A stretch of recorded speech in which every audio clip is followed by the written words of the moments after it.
top of each eggplant with some extra virgin olive oil. The olive oil keeps the eggplant moist during grilling, and it also helps hold the other seasonings. Now season each eggplant half first with coarse sea salt, coarse crystals so they don't dissolve during grilling.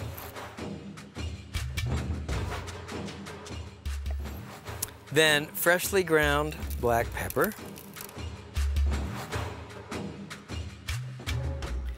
dried oregano,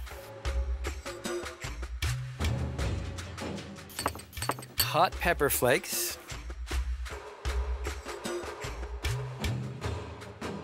then finely chopped garlic, and last, finely chopped parsley. And you notice I kept a damp paper towel on the parsley to keep it fresh until using. Those are the basic seasonings, and you can just drizzle the eggplants with a little bit more extra virgin olive oil. I wouldn't use the brush here because it would wipe off all the seasonings. Okay, so we'll just let the eggplants marinate a little bit. Now let me show you something really cool. The other main ingredient in the salad is smoked mozzarella. Of course, you can buy smoked mozzarella, but I thought it would be fun to show you how to smoke your own. Now, this is an electric smoker, and it has several genial properties. First of all, to generate smoke, it uses these discs of hardwood sawdust. The discs go in this hopper, and they're fed automatically into the smoke chamber. You can set the temperature digitally. There's also a way to turn off the heating element so you're just smoking. When you smoke cheese, it's important to work at a really low temperature. I'll put the mozzarella on the rack in the smoke chamber.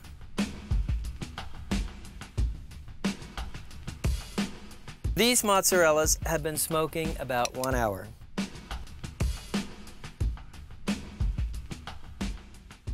And let me show you how to set up the grill. Now, I'm working with natural lump charcoal. Use a chimney starter to light it. What you do is put a crumpled piece of newspaper or a paraffin fire starter in the bottom of the chimney. Of course, you'll be working in your grill. The beauty of a chimney starter, the vertical shape funnels the heat upright so that you get clean, even ignition in about 20 minutes. Now, I've set the grill up for classic two-zone grilling. What that means is coals raked in a single layer over 2/3 of the grill. That's my grilling area. 1/3 of the grill coal-free. That's the safety zone. So if the eggplant starts to cook too quickly or burn, you can move it there. And as always, when direct grilling, you want to keep it hot. We keep it clean with a stiff wire brush run across the grill grates. And you want to keep it lubricated. And here is a cool trick I learned in Israel. Spear a half an onion on a carving fork, dip it in oil, and use it to oil the grill grate. Israelis swear that this gives you a subtle onion flavor. Okay, so just put the eggplants on the grill. Start cut side down. So how did the eggplant get its name? Well, one of the first varieties of eggplant was the albino eggplant. Still available, by the way, and it really did look like an egg.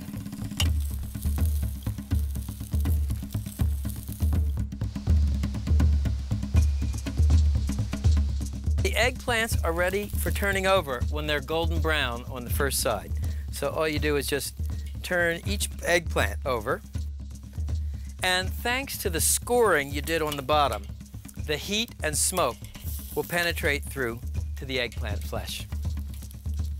I'll show you one other thing, by the way. You can see the eggplants, the fire is hotter in the center. That makes sense. So if you want, all you need to do is sort of rotate the inside eggplants to the outside. You can give the eggplants that were on the outside a little bit more time. The idea is to wind up with a uniform brown color on each eggplant.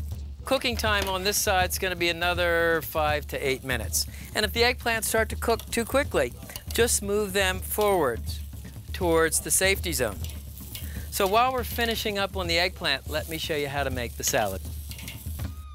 The dressing is a sort of deconstructed caprese salad. It starts with diced tomato, diced smoked mozzarella cheese,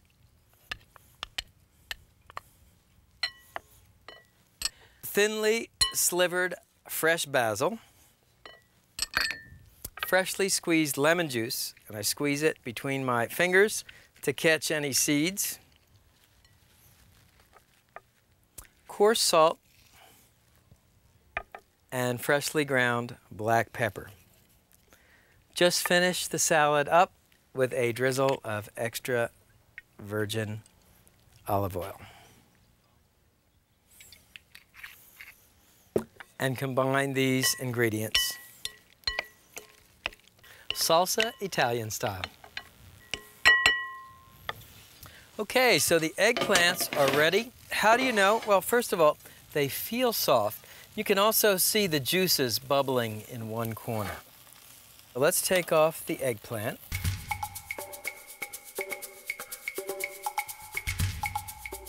What I like about these Italian eggplants is that they're really tender and incredibly sweet. Okay, so let me show you how to put this together. Here's the grilled eggplant, and what you want to do is just spoon some of the smoked mozzarella caprese over the eggplant. Very light, very fresh. And then if you have a couple of sprigs of basil, you can just put a little basil in the center. Let's take a taste.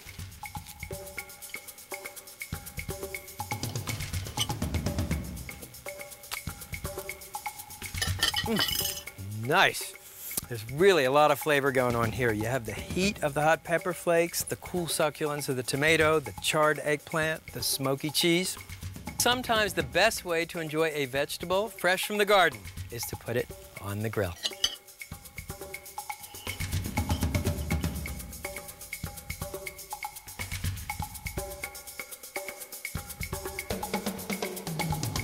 Grilled cheese is found all over Planet Barbecue. In Argentina, for example, they grill a cheese called provoletta. It's sort of a provolone-like cheese. In Greece, they grill a cheese called saganaki, crisp white cheese. And in India, they grill a cheese called paneer.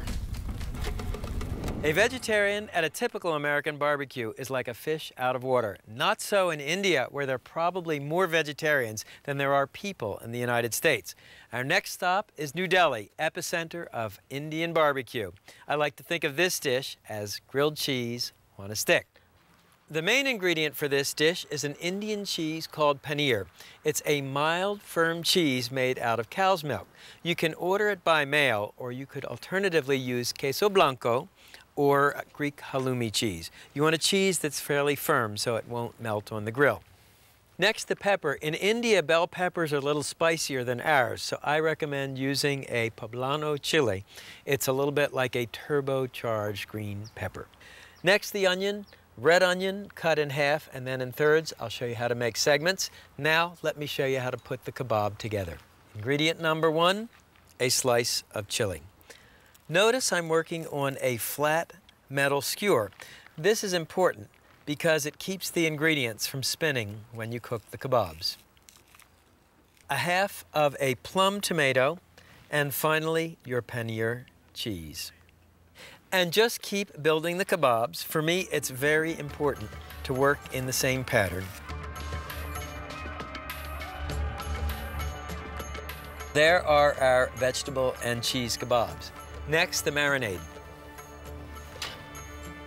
Start with melted butter, and to it add chopped fresh cilantro, finely chopped garlic, chopped fresh ginger, turmeric, and a pinch of salt. Whisk these ingredients together and sizzle on the fire for a couple of minutes.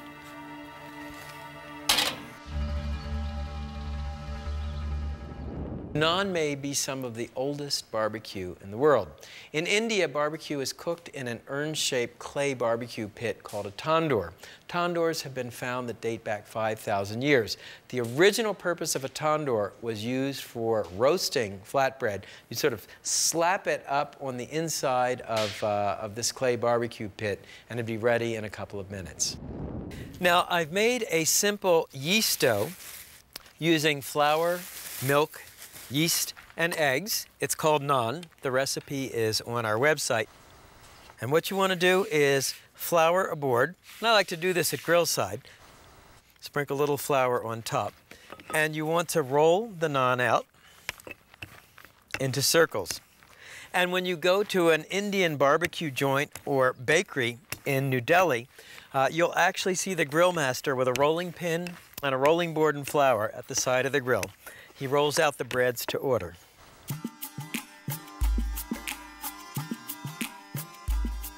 I've set up the grill for direct grilling. This side is preheated, screaming hot for the kebabs. First, let's put on our grilled cheese kebabs.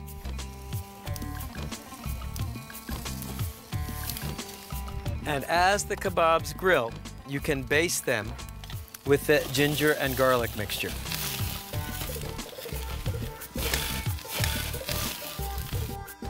Now, for the Indian flatbreads, brush each bread on the top with melted butter.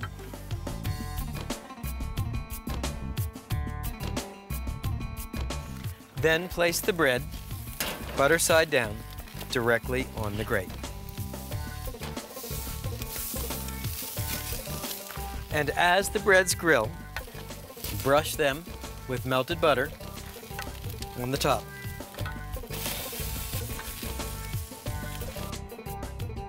You'll see they'll start to bubble and blister on top. That's the characteristic look of Indian naan. Once the breads are brown, quickly turn on the other side. I did this little rotation because the grill's hotter on this side than this side.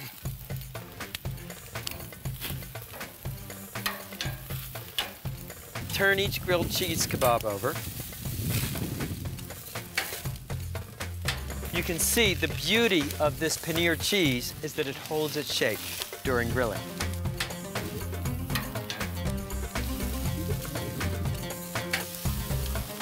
And in India, as in the United States, they love bread with butter. One final step for an extra layer of flavor, you can sprinkle the kebabs with sesame seeds.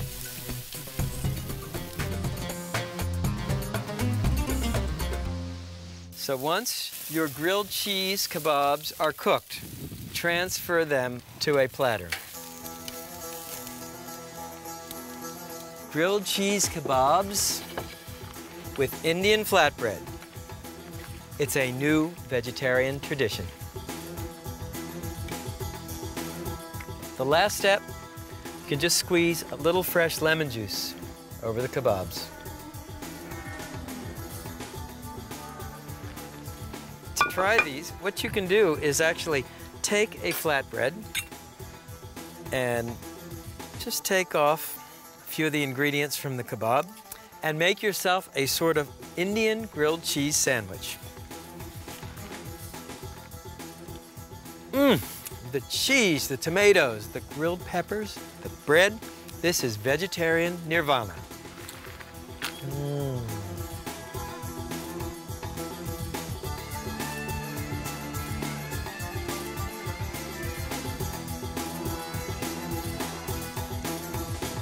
Portobello mushrooms are great for grilling. First of all, very broad cap with deep gills, so the portobello absorbs all those fire and smoke flavors. It also looks a bit like a burger or a steak, so it makes a great vegetarian alternative to grilled meat. To judge from your emails, you love portobello mushrooms, especially on the grill. You might think of our last dish as a cheeseburger with a twist. The burger is actually a portobello mushroom marinated in pesto. The portobello mushroom is the largest mushroom available at the market. And what you do is first clean the cap with a damp paper towel. Next, using a paring knife, cut the stem off flush with the cap. Now, to add extra flavor and reinforce the pesto idea, make a series of holes in the gill side of the cap. In some of the holes, place slivers of Pecorino Romano cheese. In other of the holes, place slivers of garlic.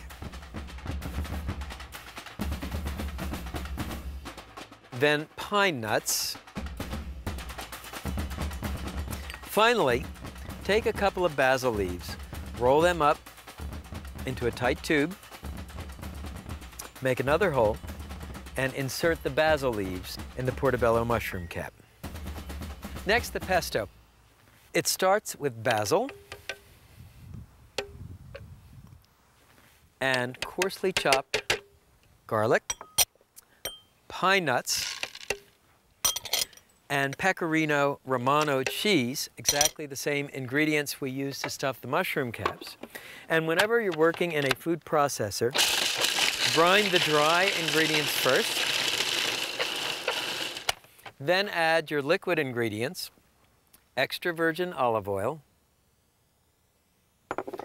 and fresh lemon juice. And process these ingredients until smooth. And you just want to puree this to a smooth paste. Now take the pesto, pour 6 circles of pesto on the baking sheet. Spread these flat with the back of a spoon. Place 1 portobello mushroom on each circle. This is how you marinate both the top and bottom of the portobello. And finally, pour the remaining pesto on top of each mushroom.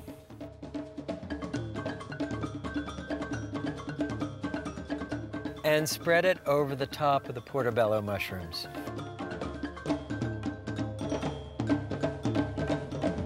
I always try to include at least one vegetarian show in Primal Grill.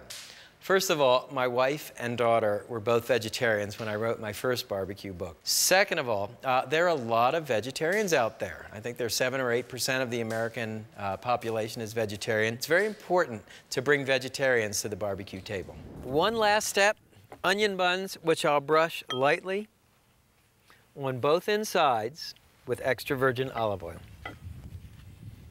Next, let me show you the grill.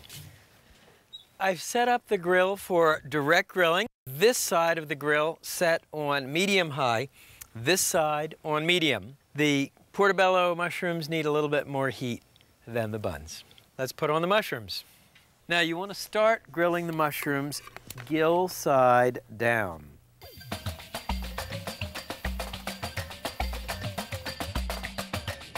And once the portobellos are browned on the gill side, it's about 2 to 3 minutes. Turn them over.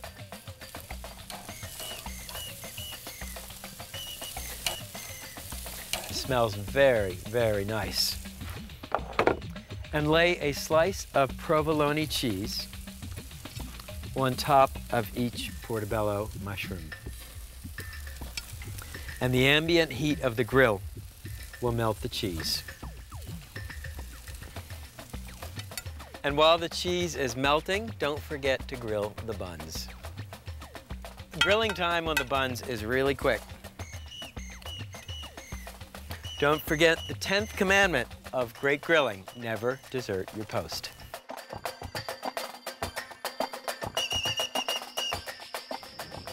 So here are the grilled buns. And once the cheese is melted, simply pull the portobello mushrooms off the grill.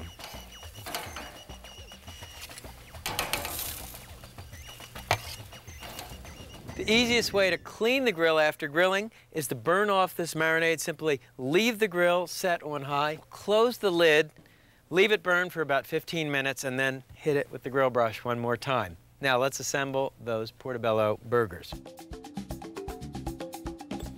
On top, place a portobello cheeseburger, a piece of lettuce, and the second bun on top.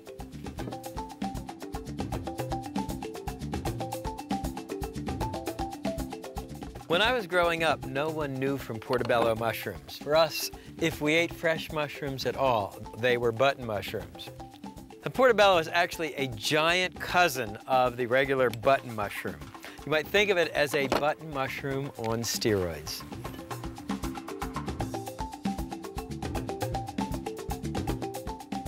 Let me build one for me. So again, the bun, the portobello mushroom burger, the lettuce leaf, and the bite.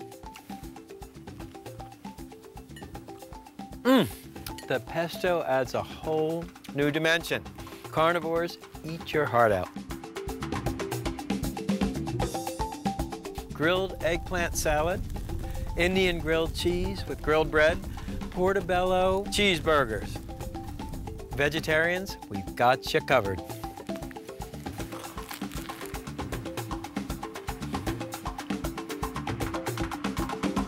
Don't get me wrong, I love grilled vegetables as...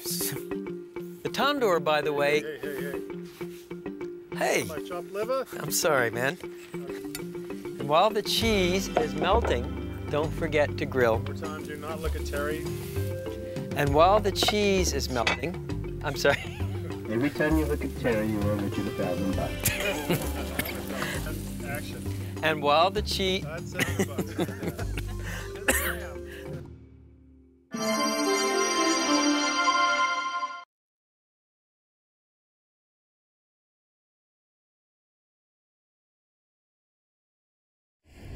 Trout grilled in grape leaves. Great taste, and it won't stick to the grill grate. Red wine chicken with Cabernet barbecue sauce. Beer can chicken gets a college education. And wine marinated filet mignon. Beef meets vine with felicitous results. Today it's all about wines and vines. I'm Stephen Reichland, and from the beautiful Esplendor Resort in southern Arizona, it's time to grill.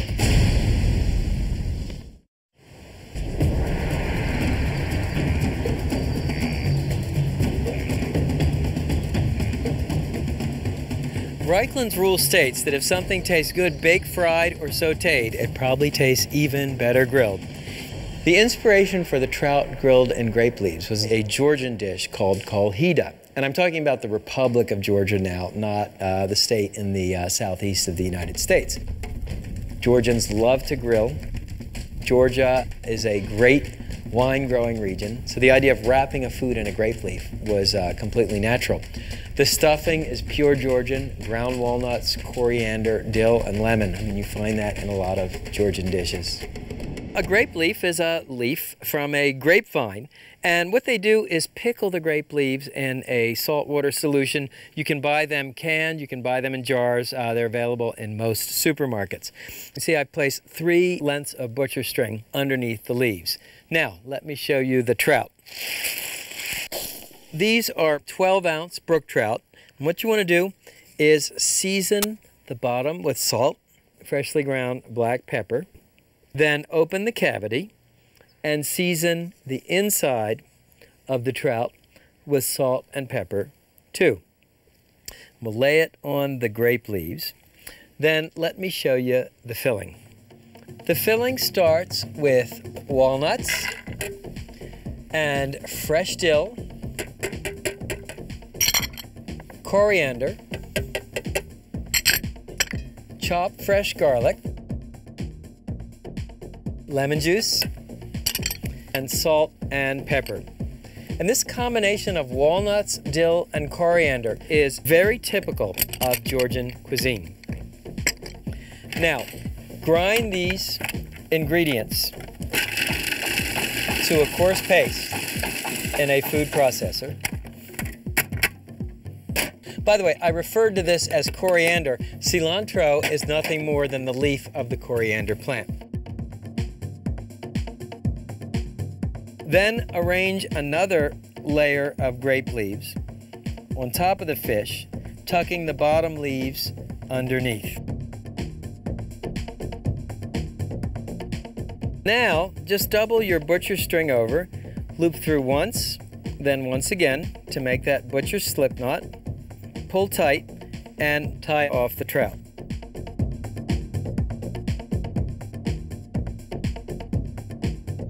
We'll cook the trout in a fish basket. You can see it has hinged wire panels. Oil the fish basket to keep the grape leaves from sticking. What you do, brush each trout with oil and place it in the fish basket.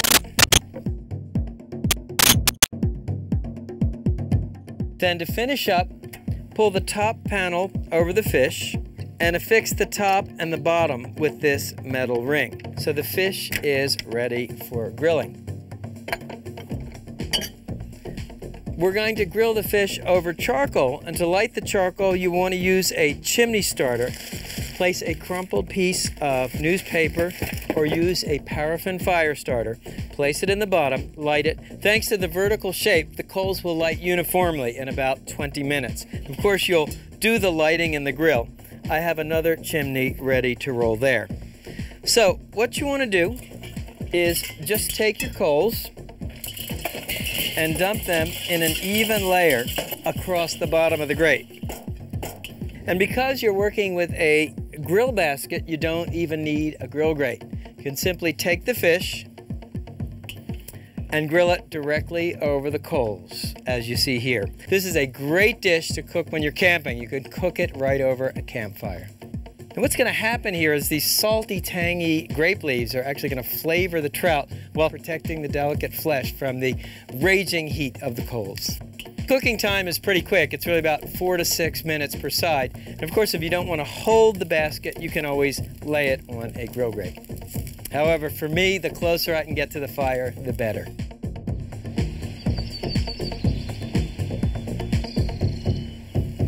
How do you know the trout is done? The grape leaves are nicely browned, and if you're in doubt, you can actually make a little slit in the back. Just check the meat to make sure it's white, it's no longer opaque.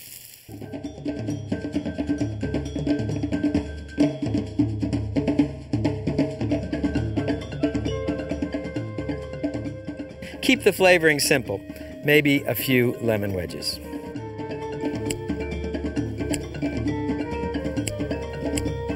So let's see how we did.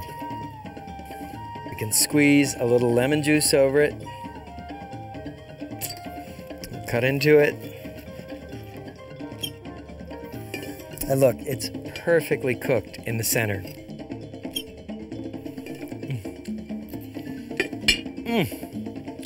That walnut, dill, and lemon stuffing for the trout is really interesting. You know, it's a way of making trout that we never think of.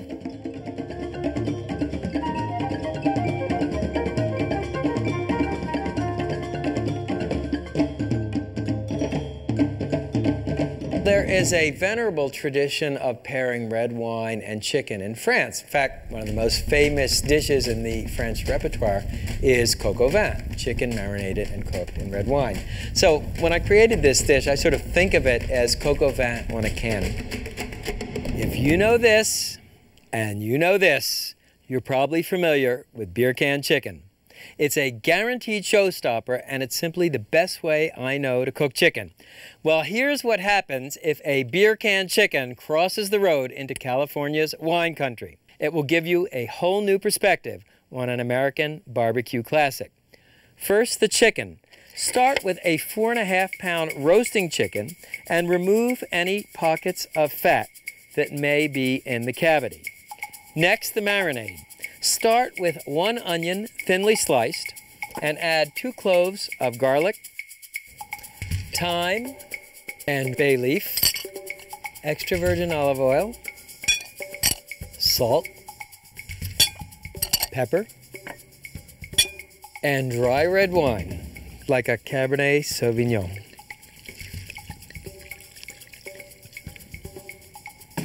Stir the ingredients together until the salt crystals are dissolved. Then pour the marinade over the chicken.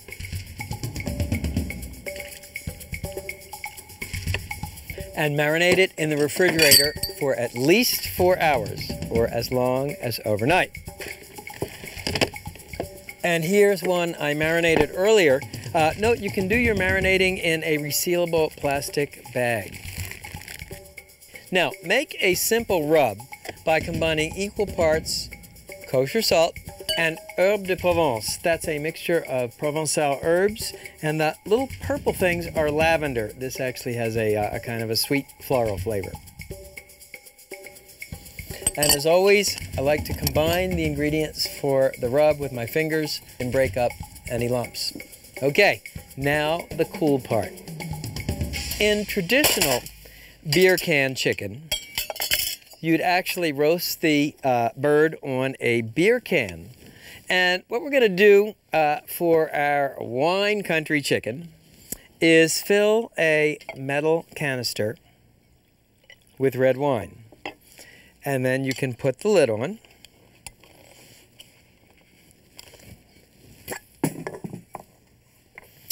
Now, take out your beer can chicken. You want to drain out the marinade and drain the bird. And what you do is, holding the bird by the wings, you lower it onto the beer can. Be sure the bird stands evenly, and then simply fold the wingtips behind the back. And if you have one, you can place the bird on its beer can in a little roasting rack. Now brush the outside of the bird with extra virgin olive oil. This will help crisp the skin. That's a pretty cool color, huh? And season the bird on the outside with your herbe de Provence mixture. Let me show you how to set up the grill. This is a classic indirect grilling setup. You can see the coals in the side baskets or raked to the periphery of the grill, drip pan in the center. And what you want to do is grab your wine country chicken, place it on the grill over the drip pan, and then be sure that the legs are pulled out. All you need to do now is take some oak chunks that have been soaked in water or red wine and place a few chunks on each mound of coals. This will generate the wood smoke to flavor your wine country chicken. Now place the lid on the grill with the vent holes in between the two mounds of coals. Adjust the vents so they're wide open. You want to roast the bird at about 350 to 375 degrees. Cooking time for a chicken this size, 1 hour and 15 minutes. Meanwhile, let me show you how to make the red wine barbecue sauce. The first thing I did is melt the butter. Now add finely chopped bacon and finely chopped shallots, finely chopped garlic, and shiitake or your favorite mushrooms. Cook these ingredients until fragrant and golden brown. Takes about 2 to 3 minutes. Next, add a couple of tablespoons of honey and brown sugar,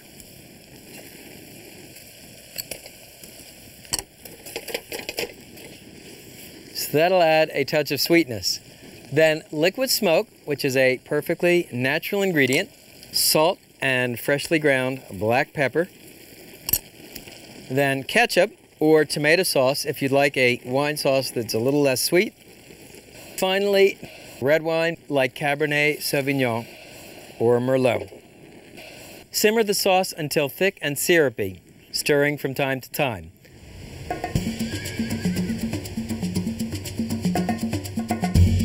It's been about 45 minutes and you want to check on your chicken. It looks absolutely gorgeous. And if it starts to brown too much at the top, remember heat rises. You can just cover it with what I call an aluminum foil pashmina. And we'll continue cooking the chicken another 20 to 30 minutes.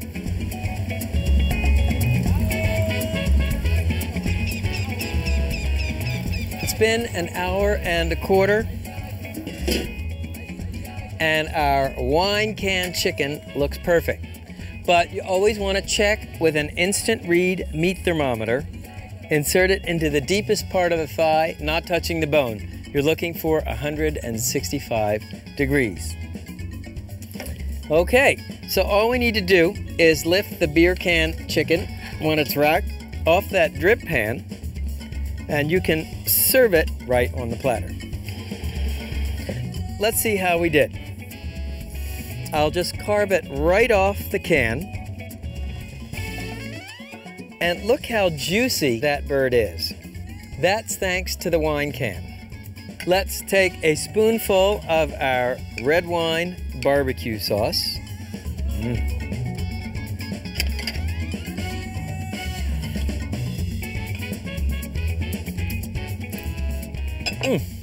That is so fantastic.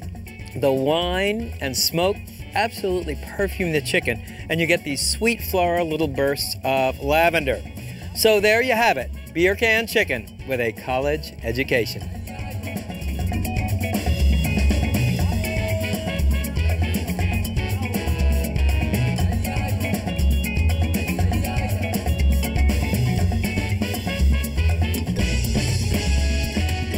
Every step of the wine-making process actually enters into the local grilling.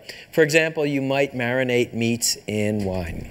You might stoke your fire with grapevine trimmings. When you go to serve a great steak, nothing can beat a great red wine. The idea of this dish was to really pump up the flavor by using a red wine and juniper marinade. Red wine gives beef an incredible depth of flavor, especially when you use a mild, lean cut like luxurious filet mignon.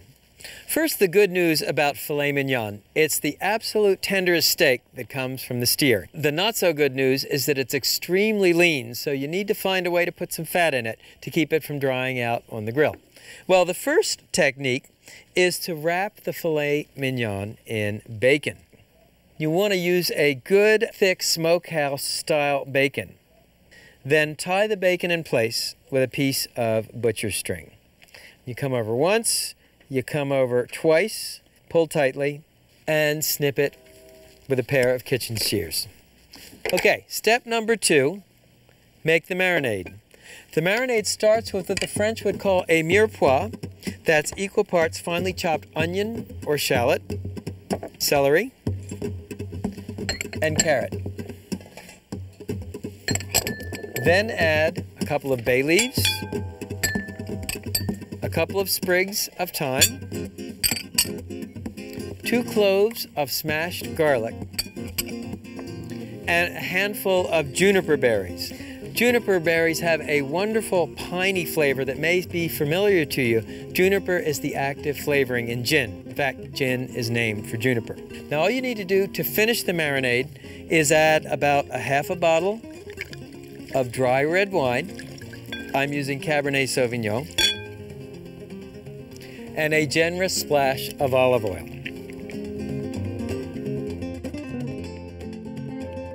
Mix the ingredients with a wooden spoon and pour them over the beef.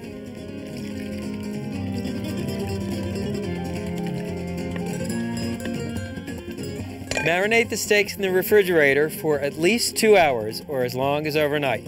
The longer you marinate, the richer the wine flavor. With our grilled filet mignons, I thought I'd serve an onion mixed grill. 3 kinds of onions, fresh green onions, cipollini onions, and what I call onion lollipops. These are thick slices of white onion on bamboo skewers. What you want to do is generously brush the onions with extra virgin olive oil, and you don't want to stint on the quality of the oil. Then season the onions generously with coarse sea salt and freshly ground black pepper.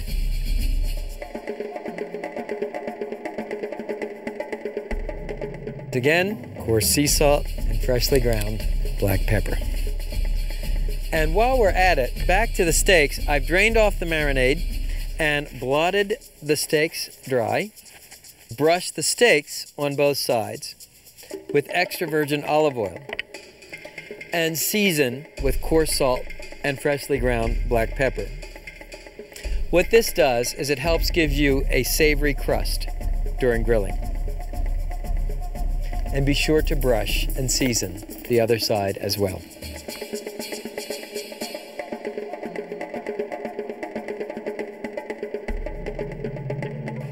I've set up the grill for direct grilling, preheated it to screaming hot, And as always, we want to clean the grill grate with a stiff wire brush, then oil the grate either with a folded paper towel or a cotton oiling cloth, dipped in vegetable oil, and drawn across the bars of the grate.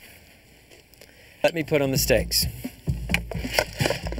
Steaks this thick will take about 6 minutes per side to cook.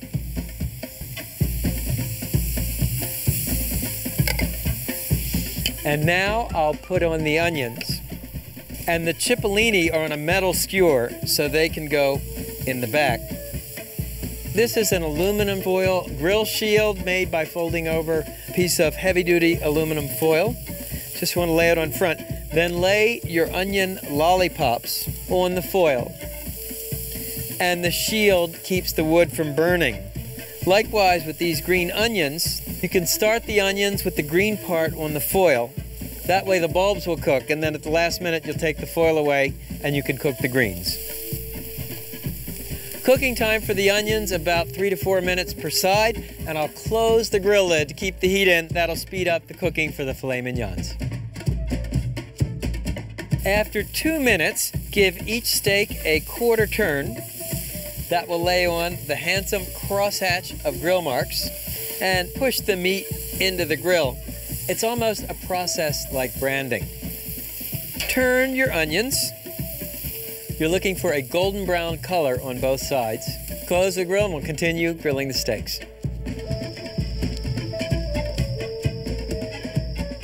And once the steaks are seared on one side, turn each over and sear the other side. Man, do these look great. When the onion lollipops are cooked, just pull them on the foil. That will keep them warm without burning. You can see the cipollini onions are grilled beautifully. So I'll pull them on the foil grilling shield. Ditto with our green onions. What you want to do is just keep rotating the filet mignons so you brown the bacon on all sides. Okay, so once you brown the bacon, let me just show you how to test for doneness. It's our old friend, the poke test. You poke the meat. If it's gently yielding, the meat is medium rare.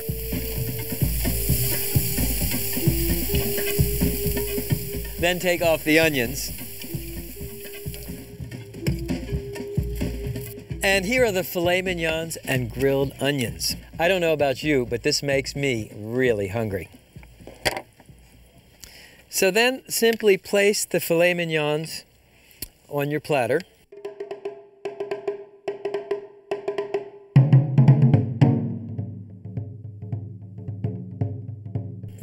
You always want to anoint beef with some sort of fat, either extra virgin olive oil, or in this case you can rub the tops of the filet mignon with a pat of butter. So here are your red wine marinated filet mignons with your onion mixed grill. Let's see how we did. Filet mignon, an onion lollipop, and this is an onion marmalade. The recipe will be on our website. Check it out, it's cooked perfectly.